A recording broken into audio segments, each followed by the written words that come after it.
আপনারা দেখছেন এই মুহূর্তে আপনাদের প্রিয় রোজ Bangla YouTube channel.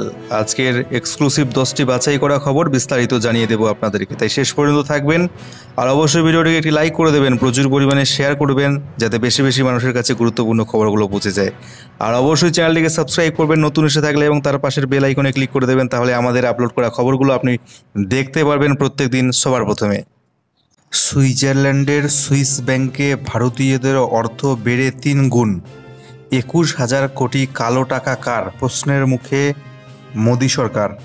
Swiss bank থেকে কালো টাকা ফিরিয়ে আনবো, প্রত্যেক ভারতবাসীর অ্যাকাউন্টে 15 লক্ষ টাকা করে জমা করব। 2014 সালে ক্ষমতায় আসার আগে প্রতিশ্রুতি দিয়েছিলেন নরেন্দ্র মোদী। 7 বছরেও সেই টাকা ফেরত আসেনি দেশকে কালো টাকা মুক্ত করতে নোট বাতিল পর্যন্ত করেছেন মোদী, কিন্তু কাজের কাজ যে হয়নি তা চোখে আঙুল দিয়ে দেখাচ্ছে সুইস ব্যাংকের দেওয়া পরিসংখ্যান। মোদী দ্বিতীয়বার প্রধানমন্ত্রী হওয়ার পর সুইজারল্যান্ডের ব্যাংকে ভারতীয়দের আমানতের পরিমাণ হু হু করে বেড়েই চলেছে। এমনকি করোনাকালে সেই টাকার অঙ্ক বেড়ে দাঁড়িয়েছে প্রায় 21,000 কোটি টাকায়, যা গত 13 বছরের মধ্যে সব থেকে বেশি। এই হিসেব প্রকাশ্যে আসার পরেই শুক্রবার প্রধানমন্ত্রী নরেন্দ্র মোদীকে কাঠগড়ায় দাঁড় করিয়েছে বিরোধীরা। কংগ্রেসের পক্ষ থেকে কেন্দ্রকে তীব্র আক্রমণ করে জানতে চাওয়া হয়েছে, কোভিড কালেও এত কালো টাকা কাদের? নাম প্রকাশ করুন মোদী সরকার।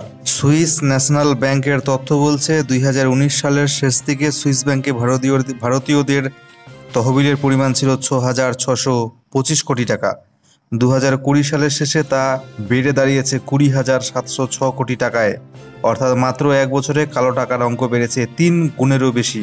এর মধ্যে প্রায় 13,500 কোটি টাকা জমা পড়েছে বন্ড, সিকিউরিটিজ এবং অন্যান্য আর্থিক প্রক্রিয়ায়। 4,000 কোটির বেশি গ্রাহকরা নিজে জমা করেছেন টাকা। 3,100 কোটি টাকার বেশি জমা এসেছে অন্য ব্যাংক থেকে, এবং 16.5 কোটি টাকা বিভিন্ন ট্রাস্ট মারফত জমা হয়েছে সুইস ব্যাংকে। অন্যদিকে মাতৃহারা হলেন মুখ্যমন্ত্রীর মুখ্য উপদেষ্টা আলাপন বন্দ্যোপাধ্যায়। শোক প্রকাশ রাজ্যপালের। ভাইয়ের পর এবার মাকে হারালেন রাজ্যের প্রাক্তন মুখ্য সচিব তথা মুখ্যমন্ত্রী মমতা বন্দ্যোপাধ্যায়ের মুখ্য উপদেষ্টা আলাপন বন্দ্যোপাধ্যায়। শনিবার আলাপন বাবুর মা প্রয়াত হয়েছেন বলে জানা গিয়েছে। তার প্রয়াণে শোক প্রকাশ করে ইতিমধ্যে টুইট করেছেন রাজ্যপাল জগদীপ ধনকড়ও। মাধ্যমিক 20 জুলাই, উচ্চ মাধ্যমিকের ফল ঘোষণা 25 থেকে 30 জুলাইয়ের মধ্যে। 20 জুলাইয়ের মধ্যে মাধ্যমিকের ফল প্রকাশ করা হচ্ছে, আর উচ্চ মাধ্যমিকের ফল প্রকাশিত হচ্ছে 25 থেকে 30 জুলাইয়ের মধ্যে। একটি বেসরকারি সংবাদ মাধ্যমে উপস্থিত হয়ে এদিন এই ঘোষণাই করলেন মধ্যশিক্ষা পর্ষদের সভাপতি কল্যাণময় গঙ্গোপাধ্যায় এবং উচ্চ মাধ্যমিক শিক্ষা সংসদের সভাপতি মহুয়া দাস। দুজনেই জানিয়েছেন যত দ্রুত সম্ভব ফল প্রকাশের চেষ্টা করবেন তারা। অপরদিকে নম্বরে গড়মিল থাকলে কড়া ব্যবস্থা স্কুলগুলোর বিরুদ্ধে, স্কুলগুলিকে সতর্ক করল মধ্যশিক্ষা পর্ষদ। মাধ্যমিক পরীক্ষায় স্কুলগুলোর উপর নজর মধ্যশিক্ষা পর্ষদের। নম্বরে গলত থাকলে আইন অনুযায়ী ব্যবস্থা নেওয়ার হুঁশিয়ারি দিল পশ্চিমবঙ্গ মধ্যশিক্ষা পর্ষদ। প্রসঙ্গত, এবছরে মাধ্যমিকের মূল্যায়ন মূলত স্কুলের নম্বরের ভিত্তিতেই হবে। নবম শ্রেণীর বার্ষিক, 10ম শ্রেণীর অভ্যন্তরীণ পরীক্ষার মূল্যায়ন থেকে এবছরের মাধ্যমিক পরীক্ষার ফলাফল ঘোষণা হবে, আর সেই নম্বর আগামী 24 জুনের মধ্যে পাঠানোর নির্দেশ দেওয়া হয়েছে। ওয়েবসাইটের মাধ্যমে 21 জুন থেকে নম্বর জমা দেওয়া যাবে বলে জানানো হয়েছে। আর সেই নম্বরে যদি কোনো গড়মিল ধরা পড়ে, সেক্ষেত্রে আইন অনুযায়ী ব্যবস্থা নেওয়ার হুঁশিয়ারি দিল পর্ষদ। প্রয়োজনে পর্ষদ নম্বরের রেজিস্টার খাতাও চাইতে পারে স্কুলগুলোর কাছে, এমনটাই কিন্তু জানা যাচ্ছে। আমাদের রাজ্যপাল জগদীপ ধনকড়ের যা লেভেল, তাতে তিনি আমেরিকার প্রেসিডেন্ট জো বাইডেনের কাছে নালিশ জানাতে পারতেন। কটাক্ষ এবার রাজ্যের মন্ত্রী জ্যোতিপ্রিয় মল্লিকের। রাজ্যে ভোট পরবর্তী পরিস্থিতি সম্পর্কে নালিশ জানাতে বিজেপি বিধায়কদের নিয়ে রাজভবনে গিয়েছিলেন শুভেন্দু অধিকারী। তার মুখ থেকে অভিযোগ শোনার পরেই মুখ্যমন্ত্রীকে কড়া চিঠি পাঠিয়ে দিল্লি রওনা দেন রাজ্যপাল জগদীপ ধনকড়। রাজ্যপালের দিল্লি সফরকে তীব্র কটাক্ষ করেছেন তৃণমূলের একাধিক নেতৃত্ব। আক্রমণের ঝাঁজ বাড়িয়ে এবার একহাত নিলেন জ্যোতিপ্রিয় মল্লিক। এদিন জ্যোতিপ্রিয়বাবু বলেন, রাজ্যপালের লেভেল অনেক হাই। উনি দিল্লিতে কেন, বিদেশে গিয়ে অভিযোগ জানাতে পারতেন। তার কথায় রাজ্যপাল সরাসরি হোয়াইট হাউসে গিয়ে জো বাইডেন সাহেবের কাছে অভিযোগ জানাতে পারতেন। রাজ্যপালের যা লেভেল, তাতে উনি দেশের গণ্ডি ছাড়িয়ে বিশ্ব মানচিত্রে জায়গা করে নিতে পারতেন। ওনাকে কি বিজেপির সভাপতি করা হয়েছে? উনি এত দায়িত্ব নিচ্ছেন কেন? এমনটাই কিন্তু অভিযোগ করেছেন এদিন জ্যোতিপ্রিয় মল্লিক। বাংলা ভাগ করে উত্তরবঙ্গকে পৃথক রাজ্যের দাবি তুললেন এবার বিজেপির সাংসদ। বিজেপি বাংলা ভাগ করার চক্রান্ত করছে বলে কোনো কোনো মহল থেকে এতদিন সেই অভিযোগ উঠেছিল। এবার সেই অভিযোগে সিলমোহর দিলেন এক বিজেপি সাংসদ। উত্তরবঙ্গের আলিপুরদুয়ার জেলার বিজেপি সাংসদ জন বার্লা বলেছেন, উত্তরবঙ্গকে পৃথক রাজ্য করার দাবি থেকে আমরা সরছি না। এখানকার মানুষের চাওয়াও এটা। এই দাবি নিয়ে আমি রাষ্ট্রপতি প্রধানমন্ত্রীর কাছে যাব বলেও এদিন জানিয়েছেন তিনি। একই সঙ্গে আমার দলের নেতাদের বিষয়টি বোঝাবো। লকডাউন পরিস্থিতি স্বাভাবিক হলেই উত্তরবঙ্গের মানুষের এই দাবি নিয়ে আমি দিল্লি যাব বলে সেই বিজেপি সাংসদ জানিয়েছে।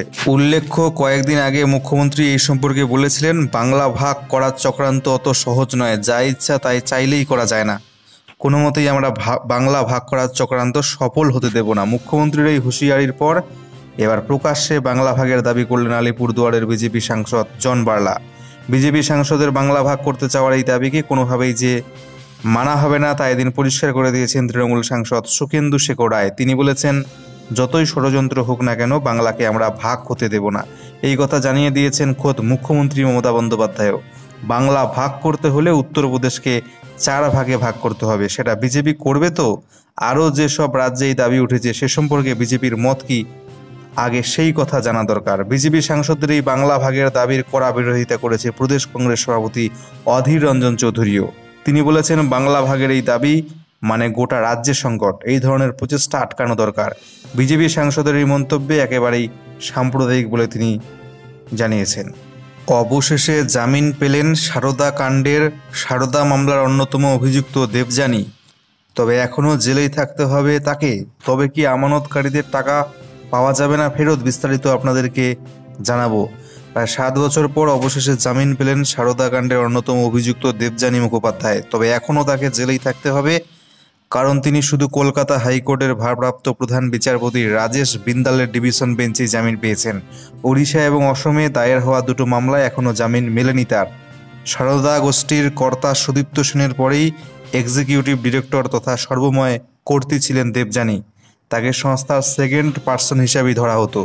2013 সালে প্রকাশ্যে আসে সারদা চিটফান্ড কেলেঙ্কারি। বাজার থেকে কয়েক হাজার কোটি টাকা তুলেছিলেন সুদীপ্ত সেন। এমনই অভিযোগে তোলপাড় হয় রাজ্য। সেই সময়ে গ্রেপ্তারি এড়াতে দেবযানীকে নিয়ে তিনি গাড়িতে কলকাতা থেকে পালিয়ে যাওয়ার চেষ্টা করেন। তারপর 2013 সালের 22 এপ্রিল সুদীপ্ত সেনের সঙ্গেই কাশ্মীরে ধরা পড়েন দেবযানী। সারদা গোষ্ঠী অনেক ব্যবসায়ী চালাতো, তার মধ্যে ছিল ট্রাভেলিংয়ের ব্যবসাও। 2014 সালে সেই সারদা ট্যুরস অ্যান্ড ট্রাভেলসের বিরুদ্ধে মামলা হয়। শেষ পর্যন্ত রাজ্য পুলিশের হাতে ধরা পড়ে সুদীপ্ত সেন। দেবযানী মুখোপাধ্যায় পরবর্তী সময়ে মামলার তদন্তভার যায় সিবিআই এর হাতে। অনেকেই মনে করছেন দেবযানীর এই জামিনের শুনানির ফলে অনেকটাই নিষ্প্রভ হয়ে গেল সারদা মামলা। তবে কি সারদা মামলা নিস্তেজ হয়ে আসছে সারদা মামলার ভবিষ্যৎ? মনে করা হচ্ছে দেবযানীর জামিন পাওয়ার পর কিছুটা হলেও প্রশস্ত হলো সুদীপ্ত সেনের মুক্তির পথ। কিন্তু সারদা চিট ফান্ডে হাজার হাজার আমানতকারীর যে কোটি কোটি টাকা চিট করা হলো তার কি হবে? কিভাবেই বা বিহিত পাবেন সর্বশান্ত হওয়া সেই সকল মানুষগুলো? তার কোনো দিশা আজও মিলল না। দেবযানী জামিনে মুক্ত হলেন, আইনি লড়াইয়ে হয়তো বা জামিন পাবেন সুদীপ্ত সেনও। কিন্তু জনতার কষ্টের অর্জিত অর্থ আদৌ ফিরে পাওয়া সম্ভব হবে কি?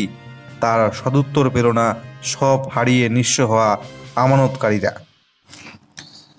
প্রত্যেক রাজ্যবাসীর কথা মাথায় রেখে এবং খুব দ্রুত দুয়ারে রেশন প্রকল্প, এক দেশ এক রেশন কার্ড প্রকল্প চালুর জন্যে বিশেষ পদ্ধতি অবলম্বন করছে এবার খাদ্য দপ্তর।